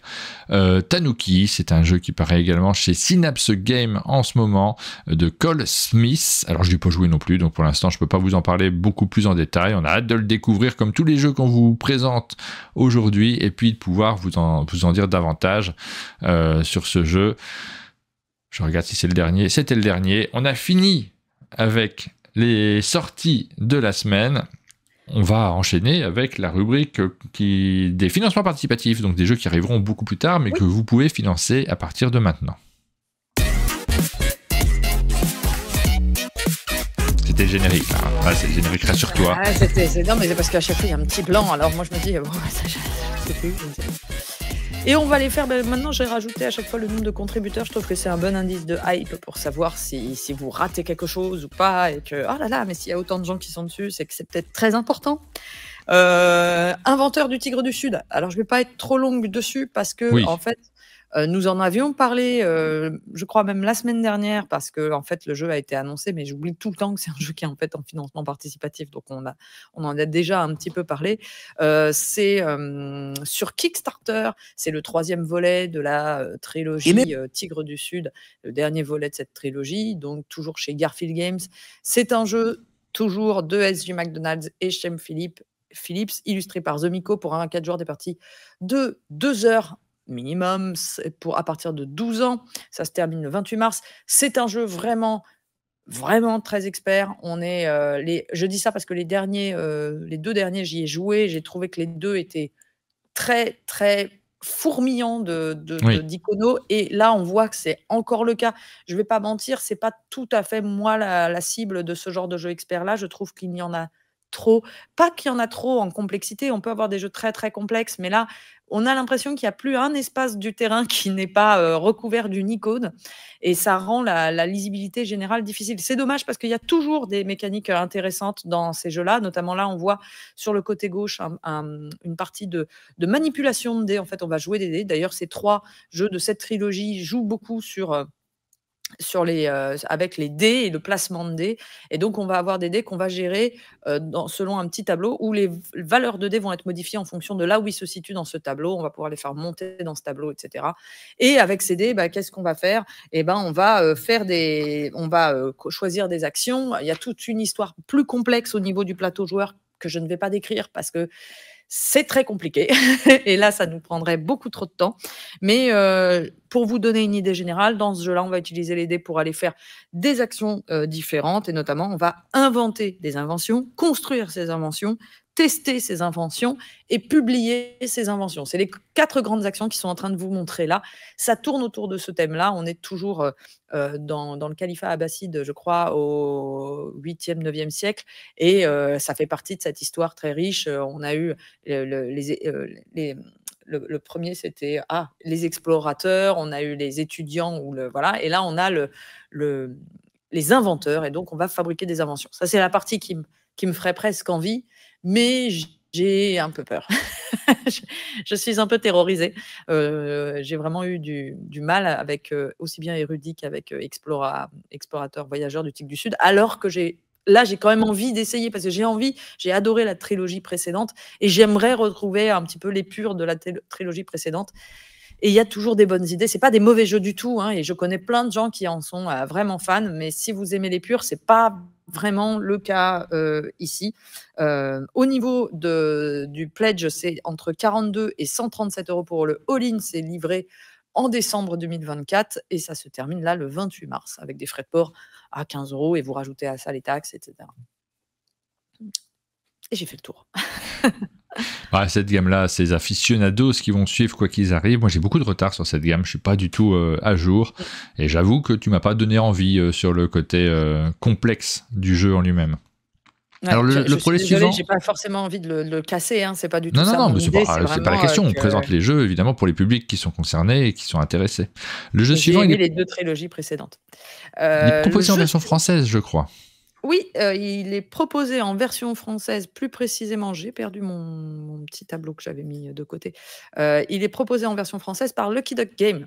Donc, je pense qu'il arrivera en boutique. Il est franchement assez magnifique. C'est un jeu de Mani Tremblay, illustré par Mani Tremblay. C'est Oui. chez Chip Theory Games. Chip Theory Games, quand ils sortent un jeu, quand ils sortent un jeu, ça rigole pas au Ah, niveau c'est du. très très attendu. Il y a vraiment des. Là aussi, Voilà. il y a des experts. Je crois que c'est cet éditeur qui proposait d'ailleurs de temps en temps, quand ils sortent un jeu, de pouvoir pledger pour avoir toute leur gamme, tout leur jeu qui Oui. sort à vie. Je sais Parce pas s'il y qu'il a y a eu des- encore cette option qui est particulière quand même. Il y a beaucoup de joueurs et de joueuses qui pledgent à l'aveugle les Chip Theory Games. Il y Oui. a un Chip Theory Moi, je Game qui sort, comprends. hop, je pledge. Et oui, on peut comprendre parce que la qualité, elle est toujours au rendez-vous. La qualité d'édition, elle est assez folle. Hein. Et c'est des jeux qui sont très intéressants à prendre sur Kickstarter parce qu'il y a beaucoup d'avantages, il y a beaucoup de contenu, il y a beaucoup. Voilà. Et ça n'arrivera pas forcément en boutique tous les jeux. Donc, c'est compliqué, C'est vraiment ouais. Voilà. Là, je sais pas si vous voyez le plateau comme il est beau. Ah, c'est super. C'est Oh là vraiment là. chouette. Je suis pas C'est du toujours fan néoprène, des hein. jeux Chip Theory Game, moi. Par contre, là, tu l'as dit, il y a Mani Tremblay qui est comme Mani Tremblay qu'on a vu là en ce moment sur Wonderland War qui sort en cette période chez aussi Lucky Duck Games et qui est vraiment très chouette. Moi, ça me plaît beaucoup Wonderland War. Donc ça m'attire. Effectivement, c'est du néoprène, les dés sont Toujours. hyper bien finis, les couleurs sont sublimes. Enfin, il y a un traitement là du matériel qui fait vraiment envie. C'est-à-dire qu'on ne sait pas ce que le jeu propose, mais on a déjà envie de jouer avec. Donc, c'est un jeu pour 1 à 4 joueurs, à partir de 13 ans, pour des parties de 1 heure. C'est pas du trop expert. Ça aussi, c'est bien parce que il y a eu quelques jeux chez Chip Theory Game où fallait vraiment s'accrocher très très fort pour pouvoir finir la partie. Là, on est sur de l'initié. De l'initié où, en gros, c'est un jeu asymétrique de contrôle de territoire avec du dice drafting, du draft de dés. On va incarner chacun une faction et on a un territoire commun où on va on va se répandre sur ce territoire commun. Mais comment ça va fonctionner? Ça va fonctionner avec un draft de dés, c'est-à-dire qu'au début du jeu, un pool de dés est lancé. Enfin, au début de chaque tour, un pool de dés est lancé avec des phases qui vont nous dire commander des troupes, ramasser des ressources, faire une stratégie d'attaque, etc. Et on va choisir un dé. Il va y avoir d'abord toute une phase de entre guillemets programmation où tous les dés vont être draftés. Et une fois que tous les dés sont draftés, on va utiliser nos dés dans l'ordre et bouger nos troupes, ramener de nouvelles troupes, attaquer d'autres troupes, etc. Et à la fin de chaque tour, on va scorer les zones qu'on a réussi à contrôler. C'est finalement assez classique. Je pense que c'est vraiment ce draft de dés qui va rajouter un peu d'originalité au gameplay. Et puis ce matériel qui fait complètement rêver. En gros, il faut atteindre 40 points avant l'adversaire. Donc, il y a un côté course. C'est pas des parties longues. À mon avis, c'est assez intense à jouer. Ça va vite. Et moi, j'ai envie d'y jouer. Hein, ça, c'est sûr. Je suis pas sûre de le pledger, même si ça me fait complètement rêver. Mais comme on sait que normalement, il y a Lucky Duck qui s'en occupe, on va compter dessus. J'espère effectivement qu'on aura la version française pour pouvoir éviter de faire un pledge. J'en fais beaucoup moins, moi, des pledges maintenant. Mais c'est ça aussi la réaction à la production qui est tellement intense qu'on n'a pas forcément besoin d'aller rechercher des trucs en plus qui arriveront dans beaucoup plus longtemps. C'est pas absurde de faire des Kickstarter, c'est pas du tout ce que je suis en train de vous dire. Ou GameFound, comme c'est le cas de ce projet-là, c'est pas absurde, mais faut qu'on se contrôle un petit peu. Les finances ne sont pas illimitées. Et donc voilà, là, il y a plus de 2700 contributeurs sur ce jeu, ça marche très très très bien. Le jeu suivant, c'est Armello The Board Game. Alors, Armello The Board Game, il y a plus de 1300 contributeurs. Là, maintenant, ils sont 1006 même à participer sur ce projet. C'est un jeu sur Kickstarter de King of the Castle Games Company. L'auteur, c'est Rob Heinzo. Et l'illustrateur, il n'y en a pas, tout simplement pourquoi? Parce que, en fait, alors il y en a forcément, mais c'est un jeu tiré d'un jeu vidéo, Armello. le jeu vidéo. C'est marrant parce que ça m'a donné envie de le retélécharger parce que je l'avais téléchargé à une C'est époque. vrai? J'avais commencé, je m'étais dit: «Oh, je sais pas si c'est bien ou pas» et là, en fait, de voir Bah oui. le jeu de société qui sortait, je me suis dit: «Ah bah, je vais le retélécharger et y jouer». Essayer de prendre le temps des fois de comprendre parfois parce que les jeux, ils vont juste un petit peu vite dans leur explication. Je trouve pas l'application très bien faite au niveau du tuto, mais le jeu a l'air pas mal. C'est un jeu, de stratégie, de héros, d'aventure dans lequel on va remplir des quêtes. On est par contre pas du tout dans un jeu narratif, hein. On est plutôt dans du, aller au bon endroit au bon moment, faire les bons moves, et Ouais. puis, réaliser les bonnes quêtes, parfois en étant très agressif envers, ses compagnons parce que c'est pas un jeu coopératif, hein. On est dans du compétitif complet. En gros, le roi du royaume ne va pas bien. Ah, mais c'est un jeu vidéo. Non, c'est pas un jeu vidéo, Calden. C'est le jeu de société tiré du jeu vidéo Armello. Je précise, hein, parce que peut-être on n'a pas compris quand j'ai dit, mais en gros, là, il y a vraiment eu un jeu vidéo qui a bien marché, qui est une application en fait sur vos Ouais. téléphones. Vous pouvez le télécharger si vous Ah, voulez c'est sur pour voir à téléphone? quoi ça ressemble. Ouais, téléphone. Moi, je l'ai sur iPad et donc en grand écran. Et en fait, ils ont fait le jeu de société. Et on voit pourquoi, parce que c'était vraiment un jeu vidéo qui faisait un jeu de société en fait, avec des figurines, avec des cartes, avec des dés. Le jeu vidéo était déjà comme ça. Donc je pense que vraiment le portage s'est fait de façon super simple et super instinctive. Ça demandait pas de recréer un jeu à partir d'une licence. On avait vraiment déjà le jeu.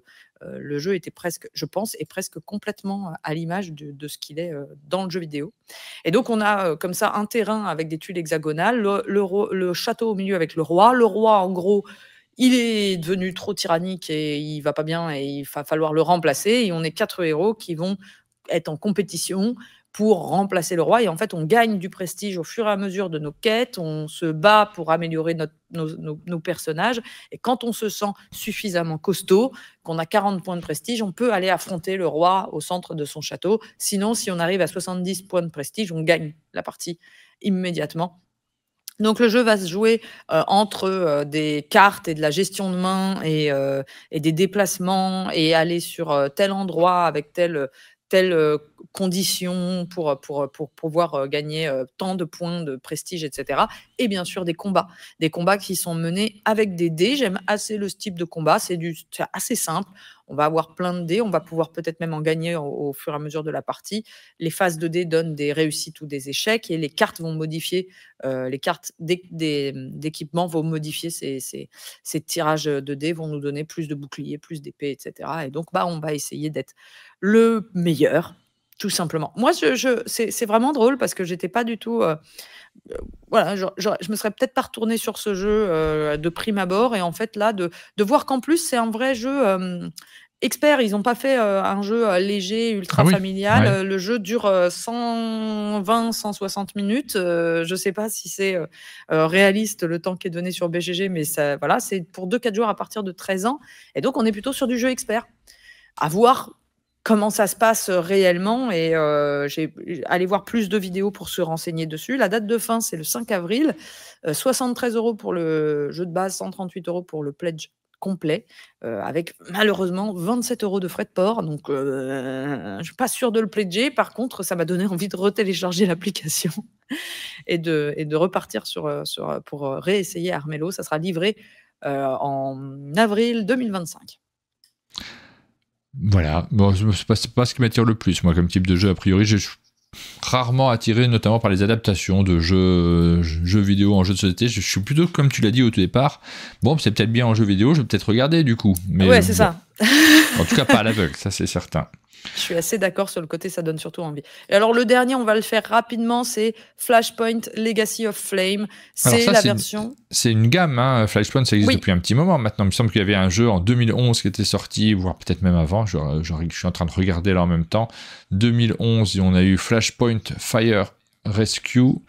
Et 2010, on avait déjà une première version de Flashpoint, le jeu qui vous propose d'être pompier. Oui. C'est le jeu qui propose d'être pompier, et là c'est la version Legacy, la version où on va être plusieurs en coop pour éteindre des feux et on va améliorer nos pompiers au fur et à mesure des parties. On va coller des autocollants sur nos cartes, on va avoir une campagne avec différents Je crois que terrain. j'avais joué, moi. Il me semble. Moi, j'y ai pas joué, mais c'est un peu, ça fait J'avais partie de pas ces aimé. collections qui sont. Ouais, je suis pas Ça- très coopératif. C'est un peu, voilà, c'est des jeux qui ont déjà un public et qui ont déjà Oui. une réputation en soi. Donc, il y a plus de 1400 contributeurs, on voit, qui ont participé au projet.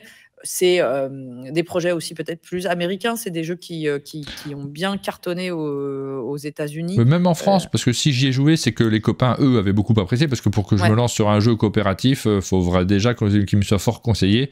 Donc les copains avaient bien apprécié ce type de jeu coopératif plus particulièrement. Et donc du coup, ben voilà, je l'avais découvert également. Il était arrivé jusqu'à ma table. C'est de Ken Franklin, Kevin Lansing, Chris Leder et Kevin Rogers, illustré par Luis Francisco, George Patsouras. C'est pour 1 à 6 joueurs, donc en coopération, à partir de 10 ans, des parties de 45 minutes. Donc, c'est pas du tout de l'expert difficile. On est plutôt dans de l'initié. Voilà, vous allez gérer votre petite équipe de pompiers. Le thème fait vraiment envie. Gérer son équipe de pompiers, c'est cool. Le oui. matériel, c'est pas visuellement très affriolant, pas autant qu'un Rose qu'on vient de voir, mais c'est tout à fait correct. Et voilà, je pense pas qu'on puisse faire beaucoup d'erreurs en jouant à ce genre de jeu. Si on est client d'un jeu coop avec des pompiers, vous aurez exactement ce pourquoi vous avez signé. Et c'est 54 € le pledge de base, 192 € le pledge complet, avec malheureusement alors là des frais de port qui explosent le plafond entre 30 et 70 $. Donc, à mon avis, ça va en dissuader énormément, et il n'y a qu'une version anglaise. Ça sera livré en janvier 2025. Et voilà, sinon, juste pour dire qu'il y a pas mal de petits extensions dérivées, jeux qui sont mis en plus, et notamment Craftwagen, Age of Engineering et Dragon's Gold. J'en parle pas particulièrement parce que ce sont des rééditions de jeux. Simplement, je souligne que c'est un jeu, l'un de Matthias Kramer et l'autre de Bruno Feduti. J'aime bien parce qu'ils sont présentés dans le projet by renowned author, donc par le célèbre Matthias Kramer et le légendaire Bruno Feduti. Ah oui, by legend, Bruno Feduti. Ouais, c'est ça. Ou alors c'est le jeu qui est désigné comme ça, mais je crois pas que c'est vraiment. Je crois que c'est vraiment Bruno Feduti qui est désigné. Non, il n'y a pas de S apostrophe. Voilà. Et donc c'est juste pour vous dire qu'il y a ça, entre autres, dans les projets qu'on a déjà vu passer. Et il y a des projets qui arrivent. Il y a Distant Skies qui arrive le 2 avril. Ça va être important. Oui. Et on en reparlera. Voilà, pour les jeux qui sont proposés en financement participatif, je pense pas que je vais en faire, moi, cette semaine. Enfin, j'en fais très rarement, donc je ne vais pas en faire. Je surveillerai celui qui est proposé par Chip Theory Games, aussi pour son auteur, Manu Tremblay. Et puis, on découvrira peut-être d'autres jeux plus tard qui arriveront en version française. Ça arrive, on aura l'occasion de les découvrir. Drew qui nous dit pas de Cascadia Roll and Write. Alors, on n'est pas. Moi, j'avoue que j'ai très peu regardé. Cette séquence a été depuis d'ailleurs quelques semaines. Je suis très concentré sur les sabliers d'or, donc c'est vraiment. J'ai pas creusé. Merci à toi, Pénélope, d'assurer pendant cette période. C'est un plaisir. Et donc il y a une version Roll and Write de Cascadia également. On en reparlera peut-être dans une prochaine émission. Je crois qu'on l'avait abordé très rapidement parce que tout ça, c'est des séries, c'est des extensions, c'est des déclinaisons. Moi, j'aborde surtout les nouveaux jeux. Je trouve ça, moi, ça m'amuse un petit peu plus, et je m'extasie pas forcément sur toutes les versions de tout, mais on l'avait cité comme pour les fans. Il y a le Cascadia Roll and Write qui arrive. Et je vous cache pas que moi je trouve toujours que nos émissions d'actu sont un peu longues encore ce matin, naturellement, parce qu'il y a beaucoup de choses à traiter, et je suis plutôt team, j'ai toujours une discussion là-dessus, mais je suis plutôt team réduire le nombre de jeux dont on parle pour axer sur ceux qu'on connaît le mieux et qui nous paraissent les plus intéressants. Mais tant pis, on parlera pas de tout, on parlera jamais de tout, ça fait partie du jeu. Là il y a déjà une sélection en fait, il y a presque le triple de projets qui sont là en ce moment, ou le triple de sorties, donc il faut déjà sélectionner, et après donc, faut pas trop être dans les foudres dans le commentaire. Mais vous n'avez pas parlé de tel projet. Mais mais c'est pas du tout une critique. Mais il y a les réseaux sociaux aussi qui nous permettent d'aborder les autres projets et de ne pas les retenir éventuellement. On termine cette émission avec les jeux qui sont proposés, les vidéos qu'on a réalisées sur nos chaînes respectives. Tu en as fait 2 cette semaine, si je ne me trompe pas. Peut-être 3, mais je suis pas sûr. J'en ai repéré 2. Donc j'ai repéré Kotnaora. Oui. On avait déjà annoncé ta vidéo sur le Pénélope Show du lundi, la semaine dernière. Donc Utnaora, c'est le jeu qui est expert qui paraît chez Yellow, auquel tu as joué avec Marjorie. Je l'aime beaucoup. Ouais, il est chouette ce jeu. Franchement, pour l'instant, c'est mon jeu expert de ce début d'année, quoi. Ça fait, c'est le premier bon jeu expert de 2024 et là, il donne vraiment envie d'y jouer, d'y rejouer. Il est beau en plus, donc c'est cool. Et j'ai reçu comme toi 7e Citadelle. Tu as joué avec Rebentis. Je suis curieux de le découvrir. J'ai eu des échos mitigés ou favorables, donc neutre ou plus. Donc voilà. Je suis alors curieux de pour ceux qui ont aimé 7e continent, je vois pas comment ils pourraient pas aimer le 7e Citadelle. Ça reprend la mécanique des cartes, ça l'a épuré moi dans un sens que je préfère, c'est-à-dire qu'il n'y a plus le crafting qui était vraiment un peu lourd. Voilà, et là on a juste la mécanique de cartes. Alors moi j'aimais pas trop cette mécanique de cartes, donc je suis pas ultra cliente du jeu, mais par contre tout ce qui a été développé autour, c'est-à-dire la narration, les nouveaux, le thème, la façon dont le jeu, on va gérer sa communauté, on va construire des bâtiments, le jeu va évoluer d'une partie à l'autre, on n'est pas du tout dans la même logique que dans le 7e continent, et pour moi c'est beaucoup mieux, c'est-à-dire que malgré la mécanique que j'aime, moi j'ai envie d'y rejouer et de retourner faire la suite. Donc pour les fans, je pense que ça sera parfait. Barakusa nous dit c'est 2 fois mieux que 7e continent et j'avais adoré le premier, donc voilà. Et j'ai eu des échos favorables, très favorables autour de moi, donc j'ai reçu la boîte, j'ai pas eu le temps de m'y mettre du tout, je verrai ça après les Sabliers d'Or, mais je suis curieux de le découvrir. J'aime pas du tout la couverture de la boîte par contre, je dois dire que je la trouve très moche. C'est pas terrible. Mais c'est au regard de ce qui se fait maintenant aussi, là on est, c'est pas dingo à regarder, non. Par contre le matériel à l'intérieur est vraiment super. Donc ça, c'était pour ta chaîne. Sur la mienne, pardon. La nôtre, on peut dire aussi, puisque tu interviens aussi sur un monde de jeu. On a diffusé hier la vidéo de Chronologique. Vous pouvez découvrir ce jeu de Johan Levé et Fabien Gridel dans une partie qu'on a fait avec des représentants des 2 éditeurs, puisque c'est une coopération entre Ori Games et Super Meeple. Tiffany d'Ori Games et puis Charles Amir de Super Meeple sont présents sur cette vidéo qui était très chouette, qui je pense qu'elle crée des envies. N'hésitez pas à la regarder également, puis c'est toujours agréable de voir les auteurs venir et pouvoir parler de leur propre jeu. Demain on diffusera Chat de Poche, peut-être aujourd'hui, je sais pas, mais a priori plutôt demain. Donc ça c'est, je vous annonce, comme il n'y aura pas d'actu ludique la semaine prochaine, je vous annonce en avance les jeux qu'on va diffuser également sur la chaîne. On a diffusé les jeux du chalet, donc ça c'est le retour du format un peu critique, en tout cas dans lequel on fait des retours sur les jeux auxquels nous avons joué sur notre table. Excellent format. Voilà, on le reprend en live, donc on est très content de pouvoir refaire ce format-là. On aura l'occasion d'en tourner, j'imagine, ensemble, Pénélope, quand tu viendras au chalet également. J'adorerais. Bah oui, il est chouette. Et les gens qui viennent au chalet pour tourner ce format-là ont l'air ravis également. Oui, c'est trop chouette à faire ce genre de format. Je suis loin. Et puis, je vous montre la vignette d'arcade. J'attends aussi de vous la diffuser. C'est possible qu'on la diffuse aujourd'hui, je ne sais pas. J'attends un retour de l'éditeur. C'est petit jeu qu'on a réalisé. Petit jeu qui est publié par Ozu. Avec des vaisseaux spatiaux. Ouais, je vois ça. C'est très chouette aussi, arcade. Ouais, c'est plutôt surprenant et intéressant. Beaucoup ne le connaissent pas parce qu'on ne le trouve pas si facilement en boutique ludique. Et je pense que là, on est utile aussi pour informer sur l'existence de ces jeux-là. Ozu nous disait, c'est pas si simple pour nous d'être présents dans toutes les boutiques. On travaille là-dessus. Et donc, c'est pour ça aussi qu'ils font des vidéos. Voilà, pour les vidéos que vous pouvez retrouver sur nos chaînes là maintenant. Si on vous manque à l'issue de cette longue émission d'actualité ludique, on arrive à la fin de cette émission. On va continuer à préparer l'événement des Sabliers d'Or et puis on va se retrouver très rapidement ensemble, soit sur nos chaînes YouTube, soit évidemment en live. On sera présent toute la semaine prochaine en live pour vivre cet événement avec vous. Et j'ai hâte. Et puis on vous souhaite à tous une très bonne journée. Très bonne journée tout le monde. Ciao. À bientôt.